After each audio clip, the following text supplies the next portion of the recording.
नमस्कार दोस्तों, ज्योतिष का सफर में नरेश गांधी का सादर प्रणाम। यह हमारा 328वां एपिसोड है जिसका नाम है पूर्व जन्म और चंडाल योग पार्ट 2।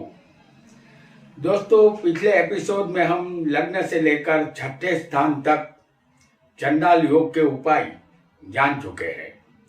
आज इस एपिसोड में हम सप्तम स्थान से लेकर 12वें स्थान तक का चंडाल योग का उपाय जानेंगे। राहु केतु छाया ग्रह माने गए हैं। राहु जिस स्थान में होगा या जिस ग्रह के साथ होगा उसका फल बढ़ा देता है। इसी तरह केतु फल को घटा देता है। राहु हमारे संचित कर्मों पर अधिकार रखता है। पूर्व जन्म के कर्म का भुगतान हमें इस जन्म में करना पड़ता है।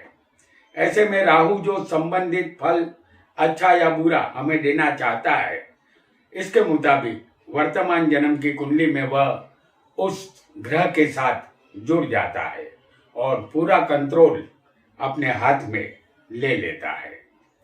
हमारे कई जन्मों के हिसाब राहु के पास है। शनि और राहु का फल एक जैसा ही मिलता है। राहु नीच और मायावी है, चंडाल है।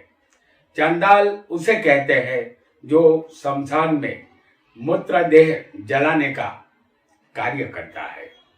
राहु के कारकत्व पर एक नजर डालना भी यहाँ दिलचस्प रहेगा।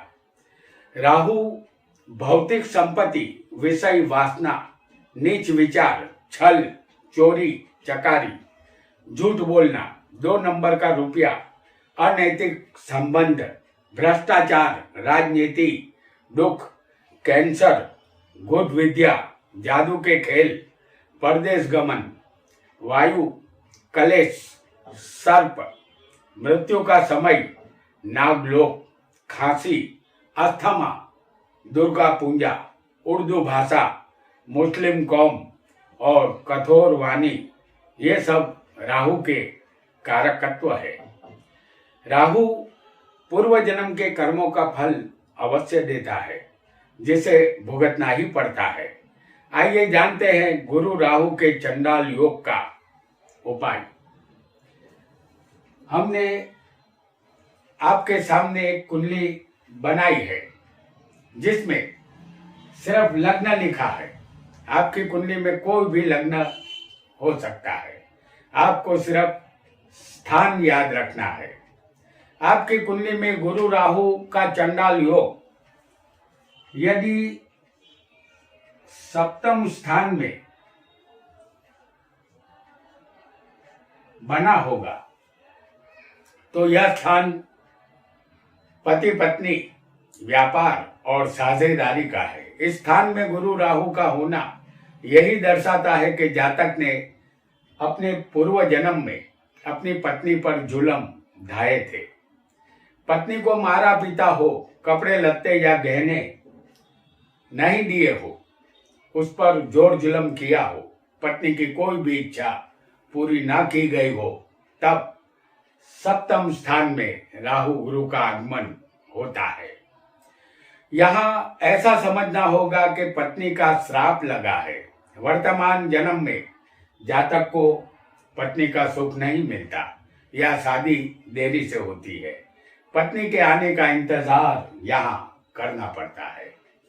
ऐसे जातक को उपाय के लिए यदि शादी न हो रही हो, विलंब हो रहा हो, तो आपके शहर में जहाँ समूह लगन का आयोजन हुआ हो, जो हर शहर में हर साल होता है, वहां जा करके जितने भी जोड़े शादी के बंधन में बनने जा रहे हो, उन जोड़ों में से सभी कन्याओं को आपकी तरफ से एक एक लिफाफा दे दे।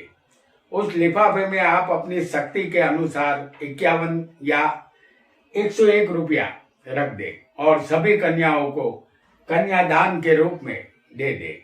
इससे आपका ब्याह जल्द ही होगा और पत्नी के आ जाने के बाद उसे नए कपड़े और नए गहने आपकी शक्ति के मुताबिक उसे प्रेजेंट करें।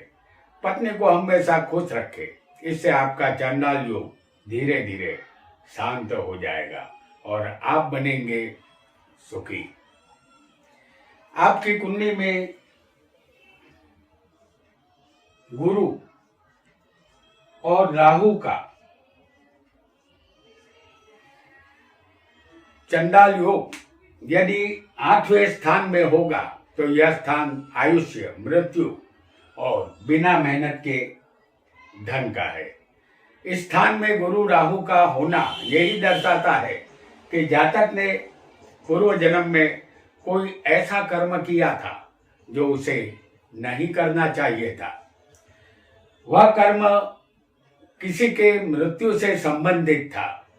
पूर्व जन्म में किसी ने जातक को अपनी अंतिम क्रिया में खर्च करने के लिए कुछ रुपये संभाल कर रखने के लिए दिए थे, लेकिन जातक ने उसकी अमानत में खयानत की थी। उसने वह रुपये खर्च नहीं किए थे। जातक उस रुपयों को हजम कर गया था। किसी की मृत्यु का खर्च हजम कर जाना यह एक अधम कृत्य होता है। जातक ने अपने पूर्व जन्म में ऐसा किया था, इसीलिए वर्तमान जन्म की कुंडली में गुरु राहु उसके अष्टम स्थान में बैठ जाते हैं और चंडाल योग बन जाता है। आइए अष्टम स्थान के चंडाल योग का उपाय भी जान लेते हैं। अष्टम में गुरु राहु होंगे तो जातक के इस जन्म में कोई अजनबी व्यक्ति आपके पास आएगा और कहेगा कि फला व्यक्ति की मृत्यु हो चुकी है, उसके क्रियाक्रम के रुपये नहीं है, आपको जो भी दे सकते हैं दीजिए। तब आपको समझ लेना है कि यह वही व्यक्ति है जिसका रुपया आपने पूर्व जन्म में हजम कर दिया था। जिस तरह आपका जन्म हुआ है उस तरह उसने भी नया जन्म ले लिया है। यह बात निश्चित समझ लेनी है। वर्तमान जन्म में वह क्रियाक्रम के जितने रुपये मांगे वह आपको दे देना है, तो आपका यह ऋण चुकता हो जाएगा और आप पूर्व जन्म से जो आपने पाप किया है उससे आप मुक्त हो जाएंगे। या किसी भी गरीब व्यक्ति की मृत्यु हो और उसे अंतिम क्रियाक्रम के लिए रुपयों की जरूरत हो, तो अंतिम क्रिया का सामान लाकर देने से आप धन्य बन जाएंगे। पूर्व जन्म के पाप आपके धुल जाएंगे। आपकी कुंडली में यदि गुरु राहु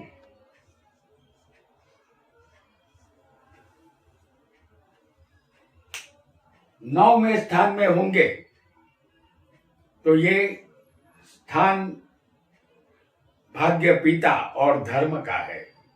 इस स्थान में गुरु राहु का होना ये संकेत देता है कि पूर्व जन्म में आपसे कोई अधार्मिक काम हुआ है, क्योंकि ये स्थान धर्म का है। हमारे मंदिर हमारे धर्म का परिचय देते हैं। पूर्व जन्म में जातक के हाथों कोई ऐसा कृत्य मंदिर में हो चुका था जो उसे नहीं करना चाहिए था। वर्तमान जन्म में जातक को पेशाब संबंधित कोई रोग हुआ है तो जातक को समझ लेना होगा कि पूर्व जन्म में शराब के नशे में धुत होकर किसी मंदिर की दीवार पर पेशाब करने की वजह से या अज्ञान पूर्वक या अनजाने में ये कार्य उनसे हुआ था, जिसकी बदौलत इस जन्म में पेशाब संबंधित रोग जातक को होता है। या अपने पिता से अच्छा व्यवहार न करने से जातक को पूर्व जन्म का दुख इस जन्म में भोगना पड़ता है। वर्तमान जन्म में भाग्य स्थान में गुरु राहु का उपाय यह रहेगा कि जहां कहीं भी किसी भी जगह आपके शहर में या अन्य शहर में कोई नया मंदिर का निर्माण हो रहा हो तो वहां जाकर आपकी शक्ति के मुताबिक कोई भी रकम दान के रूप में देनी चाहिए और देने के बाद उसकी पक्की रसीद आपको लेनी होगी। रसीद में आपका नाम, आपके पिता का नाम और आपके सरनेम लिखी होनी चाहिए। इस रसीद को आप हमेशा संभाल कर रखें। आपका पेशाब संबंधित रोग ठीक हो जाएगा और अपने पिता के कदमों में झुककर रोजाना आशीर्वाद ले और आप बहुत जल्दी सुखी हो जाएंगे। आपका भाग्य चमक उठेगा। आपकी कुंडली में यदि 10वें स्थान में गुरु राहु का चंडाल योग बना होगा तो यह स्थान कर्म, सत्ता और सरकार का है। इस स्थान में गुरु राहु यही दर्शाते हैं कि पूर्व जन्म में कोई ऐसा कर्म किया गया था जो आपको नहीं करना चाहिए था। अपने पद और सत्ता का आपने नाजायज इस्तेमाल किया था। सत्ता के नशे में आकर आपने किसी को पूर्व जन्म में खून के आंसू रुलाया था। वह एक पाप था और इंसान का किया गया कोई भी पाप उसका पीछा नहीं छोड़ता, क्योंकि राहु जन्मों जन्म का हिसाब रखता है। आपके पूर्व जन्म का हिसाब राहु इस जन्म में सही कर देगा। इस जन्म में आपको व्यापार में घाटा होगा या कोई व्यक्ति आपके पास एक बड़ी रकम ब्याज से या बिना ब्याज से ले जाएगा और वापस नहीं लौटाएगा। तब आपको समझ लेना है कि राहु ने हिसाब बराबर यहाँ कर दिया है। वर्तमान जन्म में राहु गुरु 10वें होंगे तो इस स्थान का राहु गंगा स्नान का पुण्य देता है। इस स्थान का राहु पितृदोष उत्पन्न करता है। इस स्थान में राहु यही दर्शाता है कि आपके पूर्वजों का उद्धार नहीं हुआ है, अर्थात उन्होंने नया जन्म धारण नहीं किया है। जब तक आप गंगा स्नान नहीं करेंगे तब तक आपके पूर्वज जन्म धारण नहीं करेंगे। गंगा स्नान ही श्रेष्ठ उपाय यहाँ रहेगा। एक दिन अचानक आप गंगा नदी की तरफ जाएंगे और गंगा स्नान का पुण्य अवश्य प्राप्त करेंगे। इस तरफ आप स्नान करेंगे और दूसरी तरफ आपके पूर्वज नया जन्म धारण करेंगे, क्योंकि राहु वह कर्म बताता है जो अब तक किया नहीं गया है। 10वें स्थान को आकाश लोक भी कहते हैं। भगीरथ राजा गंगा को स्वर्ग लोक से पृथ्वी लोक में लाए थे। अपने 100 पूर्वजों का तर्पण करना चाहते थे। स्वर्ग लोक से सीधा उसे शिव जी की जटाओं में उतारा गया था। उसके बाद वह गंगा जी हमारी पृथ्वी पर आए थे। गंगा जैसी पावन नदी में स्नान करके किसी के भी जन्मों जन्म के पाप धुल जाते हैं, पुण्य अवश्य मिलता है। आपकी कुंडली में गुरु और राहु 11वें स्थान में होंगे तो यह स्थान लाभ, आय, प्रॉपर्टी और बड़े भाई का है। पूर्व जन्म में बड़े भाई का हक मारने वाले की कुंडली में वर्तमान जन्म में राहु गुरु 11वें स्थान में होते हैं। बड़े भाई से किसी भी तरह का अन्याय करके उसकी जमीन, मकान या प्रॉपर्टी जातक पूर्व जन्म में छीन लेता है। अपने निजी लाभ के लिए जातक खून का रिश्ता भी भूल जाता है। यदि वर्तमान जन्म में आपका कोई बड़ा भाई है और वह आपको पैतृक संपत्ति में हिस्सा नहीं दे रहा है तो इसका कारण अपने बड़े भाई के साथ पूर्व जन्म में किया गया अन्याय है। 9 ग्रहों में गुरु बड़ा भाई होता है और राहु जन्मों जन्म का हिसाब रखने वाला चित्रगुप्त है।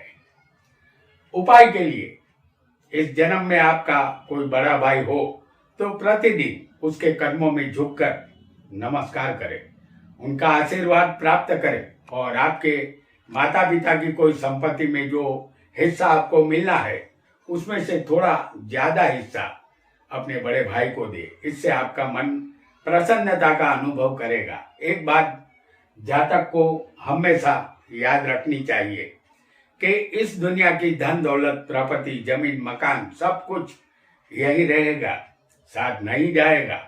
और इसीलिए कहा गया है के ले जाने से ही अच्छा है देकर ही कुछ जाना, यही जीवन का फलसफा है। फिर पाप कर्म करने से क्या फायदा? हमारे कर्मों का हिसाब तो एक दिन देना ही होगा। आपकी कुंडली में यदि गुरु और राहु 12वें स्थान में होंगे तो यह स्थान व्यय, बंधन, मोक्ष और विनाश का है। जिस तरह लग्न हमारा शरीर है और शरीर का एक न एक दिन विनाश अवश्य होना है, इसीलिए 12वां स्थान शरीर के विनाश को दर्शाता है। राहु गुरु का 12वें होना यही दर्शाता है कि पूर्व जन्म में हमारे कर्म ठीक नहीं थे, अभी आपके और जन्म होंगे, क्योंकि गुरु जीव है और राहु बंधन है। ज्योतिष शास्त्र में बताया गया है कि 12वें केतु हो उस जातक का मोक्ष हो जाता है, उसे दोबारा जन्म लेना नहीं पड़ता। 12वें केतु होने मात्र से मोक्ष नहीं मिलता, इसके लिए पूरा जीवन प्रभुमय जिसने गुजारा हो उसे ही मोक्ष मिलेगा, ऐसा हमारा मानना है। केतु देह बंधन से मुक्ति दिलवाता है, यह बात सच है, लेकिन राहु बंधन का कारक माना गया है। संसार की मोह माया में नया जन्म लेकर बंधना होगा। 12वें राहु गुरु यही दर्शाते हैं कि जातक ने पूर्व जन्म में अपने फर्ज और कर्तव्य निभाने में लापरवाही बरती थी, अपने पर बिन जरूरी खर्च किए थे, जबकि कुटुंबी जनों की उपेक्षा की थी। पूर्व जन्म में दान पुण्य जैसा कर्म आपने नहीं किया था। 12वां स्थान दान का भी होता है। यहाँ गुरु के ज्ञान को राहु ने ढक दिया है। इस जन्म में उपाय के लिए अपने रिश्तेदार या कुटुंबी जनों को पूरा सहकार देना होगा, उसकी हर तरह से मदद करनी होगी, कुटुंब में एकता बनाए रखनी होगी। प्रति सोमवार शिव मंदिर जा करके दूध, पानी और चुटकी भर काले तिल मिला के महादेव पर अभिषेक करें, इससे आपका मन शांत रहेगा।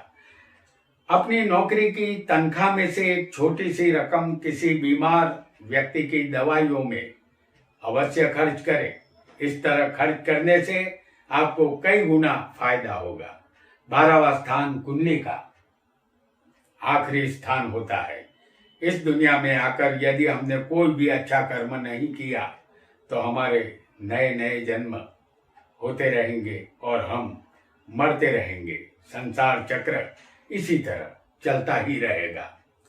तो दोस्तों, आज हमने पूर्व जन्म और चंडाल योग के विषय में जाना। यहाँ दूसरा पाठ समाप्त होता है।